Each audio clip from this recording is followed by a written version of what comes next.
Y a continuación en Doctor en Casa vamos a hablar de TDAH y lo vamos a hacer con Karin Contreras en Wellness, Neurociencias del Bienestar. Efectivamente, hoy vamos a hablar del TDAH, que es el trastorno del neurodesarrollo más conocido como déficit atencional. Hoy les traje una interesante proposición de lo que significa el diagnóstico en sí, pero también de lo que significa poder detectarlo a tiempo y qué hacer y cómo ayudarlos en general. Este trastorno, definido por el DSM-5, es un trastorno que directamente afecta la atención, la inhibición de respuesta y la memoria de trabajo en lo particular y más grandemente, pero que se presenta a través de un patrón persistente en la inatención y también en la hiperactividad. A veces solo lo encontramos con la inatención y a veces también con la hiperactividad o la impulsividad, así que no siempre vamos a encontrarnos con solo uno de ellos. Síntomas tales como la frecuencia para parecer que no escuchan, están como distraídos, son descuidados, les resulta muy difícil seguir las tareas. Les resulta o les disgusta tener actividades de largo tiempo y se cansan con facilidad cuando algo les aburre. Son distraídos y olvidan las cosas frecuentemente. En general ocurre que el organizar y planificar tareas es algo que a ellos se les dificulta mucho más. En términos de impulsividad o hiperactividad, son, como diríamos, movimiento repetitivo en todo. Tienen una energía importante. Ellos en general están siempre constantemente moviéndose, tambaleándose, moviendo pies o manos y les cuesta mucho mantenerse sentados. Esto en la etapa escolar es claramente un impedimento de comportamiento adecuado. Y eso hace que muchos papás me digan, ¿por qué no se tranquiliza si tiene todo para hacerlo? Otra cosa que también es importante es esta energía excesiva. El correr o trepar, estar moviéndose constantemente en la acción y tener que hablar excesivamente. Ellos responden antes que se les pregunte. Es como que si no pudieran esperar y ser mucho más impacientes de lo que realmente deberían ser para la edad que tienen. Interrumpen o se comprometen con juegos o conversaciones sin que nadie les pida. Tienen poco filtro y en ese sentido, en lo que es escolar, afecta directamente el comportamiento de su entorno directo. Normalmente recibo a pacientes con padres explicándome que sus niños son altamente disruptivos. Entonces, claramente, esta imagen viene a colación en una forma muy divertida tal vez, pero también muy preocupante, porque ellos se preocupan más de la cuenta de sentirse tan incómodos siendo tan disruptivos o siendo tan ágiles en lo que quieren hacer. A nivel neuropsicológico se refleja mucho la alteración del comportamiento, pero a nivel cognitivo mucho más. Y es por eso que les cuesta entender las materias, mantener atención, comprometerse con las responsabilidades académicas en general. Y eso es lo que explica muy bien el DSM-5. Sin embargo, y aquí es donde está lo importante, a nivel afectivo ellos sufren muchísimo. Y es importante poder entrenarlos y poder sentir que podemos darle una alianza, unas herramientas auxiliares, y para eso estamos aquí hoy día. Ellos necesitan recompensas, ellos necesitan regular sus emociones y tener un procesamiento diferente al común. Usted papá, usted mamá, que está en la casa y no identifica del todo aún si su hijo o hija tiene este trastorno, yo le quiero ayudar importantemente a poder detectarlo y a poner mucha atención a lo siguiente, porque el trastorno en sí está determinado con muchas cosas comportamentales, es decir, la conducta, lo que nos cuentan en el colegio, lo que nos cuentan los otros niños. Pero ¿qué pasa con sus emociones? Yo quisiera que usted como papá o como adulto en general pueda determinar si su hijo adolece o no de esto, básicamente por cómo se siente. Mire qué importante. Los comportamientos que ellos van mostrando son de mucho miedo al rechazo, son de mucho miedo a fracasar en algo. No quieren sentirse torpes, no obstante lo son, desde la visión y desde la observación. Las parálisis emocionales, no poder decir lo que sienten, o de lo ejecutivo, no determinan las acciones, no conllevan o no entienden las consecuencias de lo que están haciendo. Es muy importante entenderlos a ellos, a sus hijos, respecto a los sentimientos de inseguridad y de frustración. Entonces, cuando esté llorando literalmente y no pueda darle a entender algo, abrácelo y revise bien las observaciones que están haciendo, los focos de atención, qué es lo que al niño le gusta, qué es lo que al niño no le gusta, ¿Qué lo moviliza? ¿Qué no lo moviliza? Darle herramientas para entretenerlo es una etapa muy dopaminérgica para ellos. El inicio de la etapa escolar ofrece una alteración importante y muy disruptiva a la hora de sentir que ellos podían ser capaces de crear muchas cosas y luego entrar a un colegio con normativa, funcionamiento y estructura. Eso les pasa la cuenta y por eso se sienten tan mal. Y muchas veces no quieren ir al colegio nunca más y lo dicen categóricamente. La procrastinación tiene que ver con no poder ser elocuentes en mantener los actos, es decir, son poco constantes. Y en sentido figurado, entienden o no el tiempo un poco. Es como estar diciendo que Navidad es mañana, que es mañana. No lo entienden, quieren todo hoy. El tiempo es vertical para ellos y no de forma horizontal. Por eso les cuesta inhibir sus comportamientos. Atención mamá, atención papá con esto. Si sus hijos presentan cualquier tipo de estas conductas o posibles sentimientos, ponga la atención un poco más, porque si ellos se sienten aislados o sienten mucha vergüenza o sienten una insatisfacción importante, con una irritabilidad que los hace ser agresivos con ellos mismos o con otros, o tener una rabia importante con algunos o consigo mismo, que es mucho peor, atención con ese descontento, porque genera una importante baja autoestima que básicamente va a estar en cada una de las áreas de trabajo de su hijo, de la vida en general, la vida laboral, la vida familiar, en donde ellos estén, se sentirían incómodos. Y es muy importante poder poner atención, mucha atención, en este tipo de sentimientos, porque son conductas que nos van a hablar mucho más de lo que significa un comportamiento escolar. La importancia del diagnóstico temprano es relevante en este tipo de trastornos, dado que las mujeres son, por investigación ya declarada, mucho más tardíamente encontradas en el diagnóstico. ¿Por qué? Porque lo enmascaran muy más fácilmente. Los niños en general son detectados antes que las mujeres y eso también hay una diferencia, pero este trastorno ocurre tanto en hombres como en mujeres. ¿Por qué se confunde entonces el déficit atencional con la inmadurez de un niño tradicional? Porque muchas veces está en eso y pasa inadvertido. Aquí hay un elemento muy relevante y tiene que ver con que el TDA tiene alteraciones de estructura anatómica. ¿Qué quiere decir esto? Que ellos desarrollan más lentamente toda la estructura anatómica cerebral, especialmente de la zona frontotemporal. Esto causa que hay un promedio ya desarrollado en la investigación también, que entre 2 y 3 años es lo que ellos se demoran más que el común de sus compañeros de la misma edad. El cerebro TDAH, a veces más conocido como tener un cerebro Ferrari, pero con frenos de bicicleta, ofrece una particular mirada, producto de la falta de regulación, porque es un trastorno de falta de autorregulación. En ello, las neurociencias han identificado en las 3 regiones, que básicamente hablamos del cerebro triuno, ofrece la diferencia entre sentir muchas cosas que son parte del sistema límbico, las emociones, a disfrute, a intensidad fuerte, y también la región reptiliana, que obedece mucho más a lo instintivo.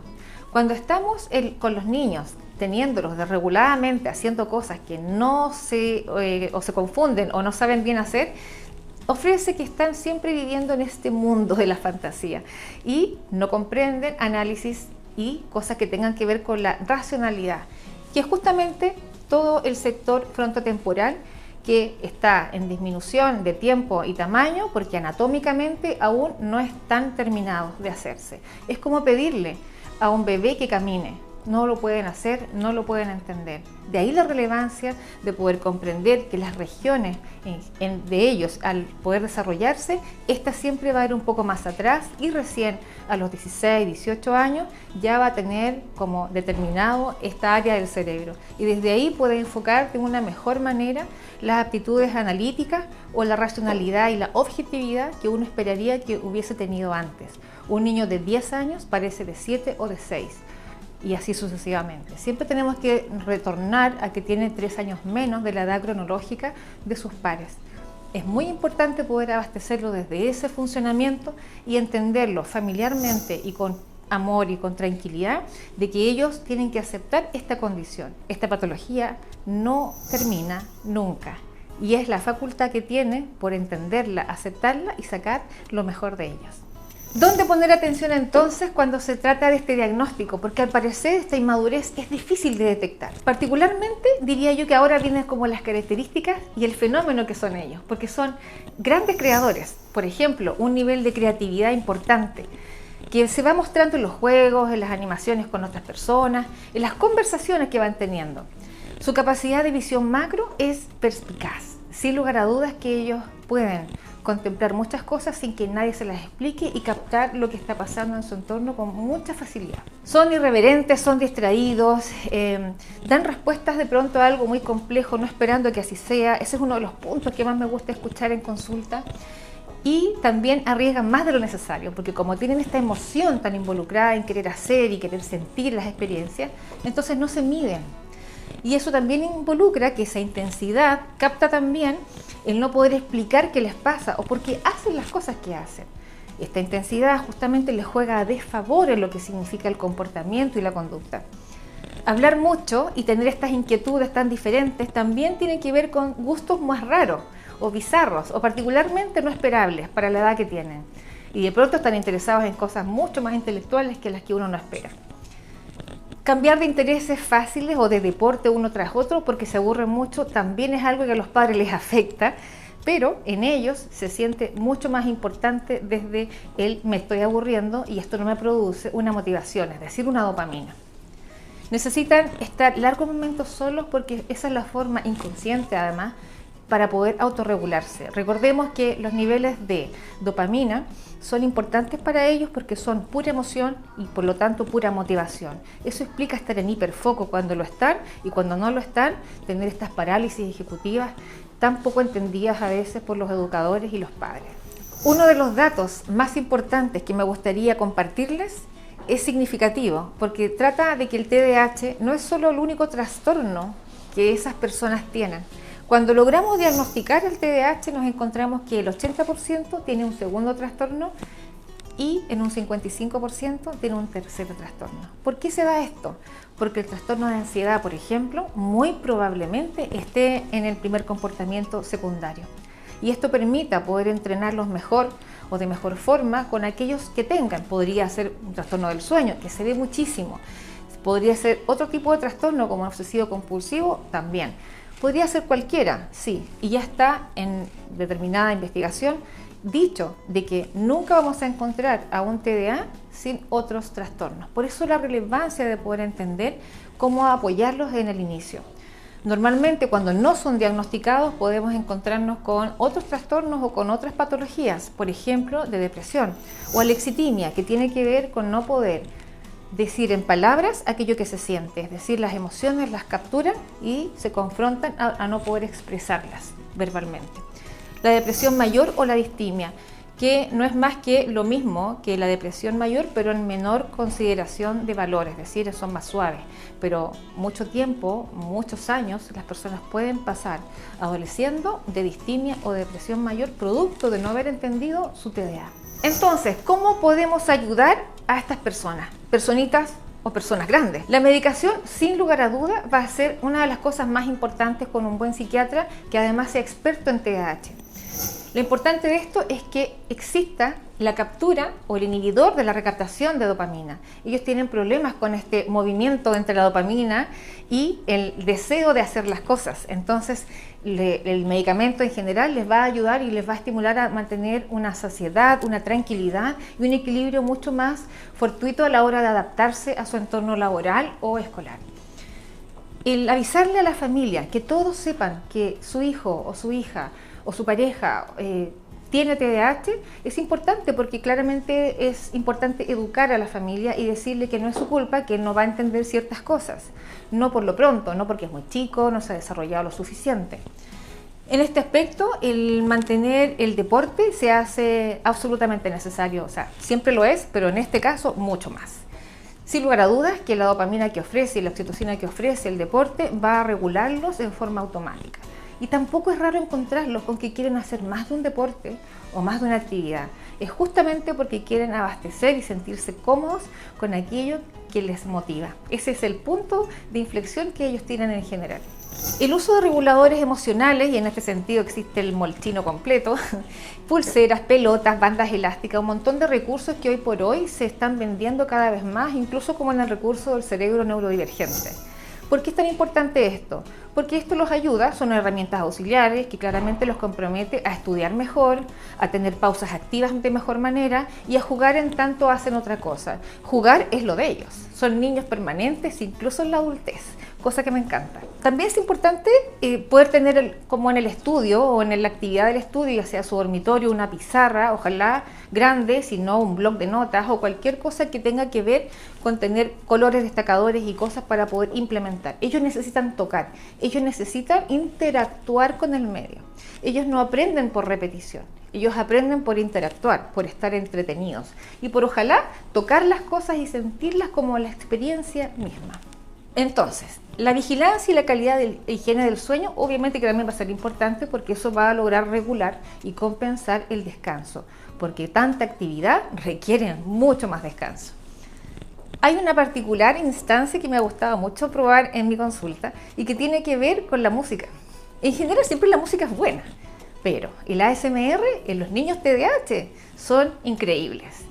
Este tipo de música, que tiene que ver con la respuesta sensorial meridial autónoma, obedece a escuchar situaciones con una perspicacia mucho más elevada en términos sensoriales. Y eso los tranquiliza de una manera rápida, efectiva, y hasta aquí nadie de los que yo le he puesto los audífonos grandes tapando las orejas no ha sucedido. Es perfecto, los regula inmediatamente.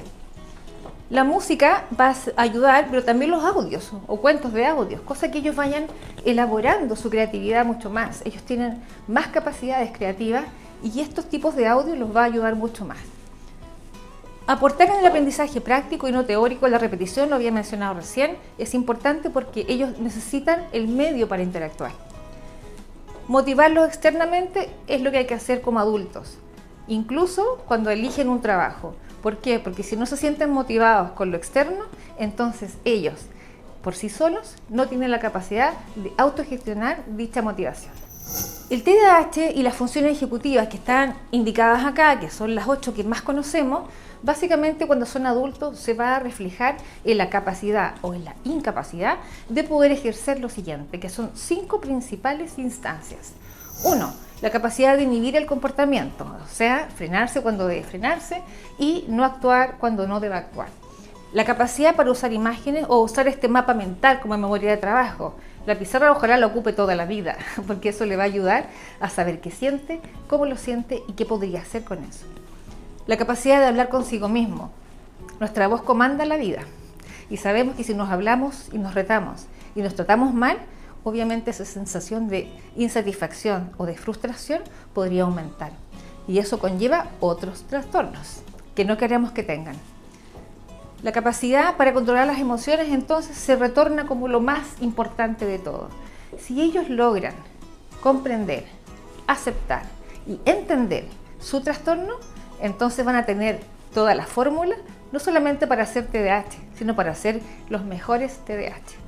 Hoy por hoy hay mucha gente exitosa que tiene este trastorno y lo conlleva bastante bien porque eligió situaciones de trabajo o áreas de dedicación que son altamente interactivas con ellos y promueven justamente lo que fueron llamados a hacer. ¿Cómo es que estos niños sobreviven a tanta emoción, a tanta experiencia, a tanta intensidad? Logran hacerlo algunos y algunos no tanto. Por eso que la relevancia del tema cobra intención a la hora de encontrar trastornos mucho más difíciles de tratar que el TDAH. Ya sabemos que son 3 los trastornos que a lo menos nos vamos a encontrar con ellos y cobra relevancia que los padres, los educadores y las personas que estén a cargo de estos niños en pleno crecimiento y en el pleno desarrollo logren encontrar una amable forma de poder ayudarles, no solamente con las herramientas auxiliares, sino también con una comprensión, el cariño y la instancia de entender que sus cerebros, anatómicamente hablando, están en un desarrollo anterior al esperado y por eso se ven más disruptivos y por eso se ven mucho más difíciles de tratar. Entregarle las herramientas adecuadas a estos niños, a estas personas e incluso a estos adultos significa que podemos tener la satisfacción y la coherencia, especialmente desde la educación o la psicoeducación, de poder dejarlos ser lo que fueron llamados a ser. ¿Cómo ayudarnos en general entre todos? Bueno, esta es la forma. Nosotros además generamos talleres y realizamos un entrenamiento importante, no solamente en colegios y universidades, sino también en las empresas. Y esa es la razón por la cual la consultora a la cual yo trabajo, Proactive, genera instancias de acompañamiento y de dinámicas que mejoran la calidad de vida de los trabajadores y permiten poder entender cómo jefaturas, supervisores, administrativos, de cualquier rol en verdad, puedan trabajar en una mejor condición y no sentirse un poco más discriminados por tener este trastorno. El trastorno en sí es fuente de energía y hay que bien aprovecharla, porque para eso fueron llamados a hacer cosas interesantes, fuera de la caja, y eso para nosotros como empresa significa poder entrenar a gente de cualquier edad en cualquiera de los servicios que ustedes necesiten. Espero haber contribuido hacia el público y a la orientación que cada uno de nosotros en la relación que tengamos, ya sea familia o laboral, la importancia de poder ayudar a este tipo de trastornos y ojalá esperar que sean menos trastornos de los que podrían llegar a ser, porque las personas en general lo pasan muy mal si no conocen lo que tienen, y mucho más si podemos ayudarles. En ese sentido va a poder ser muy gratificante poder entender a un cerebro neurodivergente las cosas interesantes que nos pueden dar. Muchas gracias por su atención, y cualquier cosa en referencia a poder preguntarme datos particulares, por favor no tengan límite en hacerlo, escríbanos a estas redes sociales.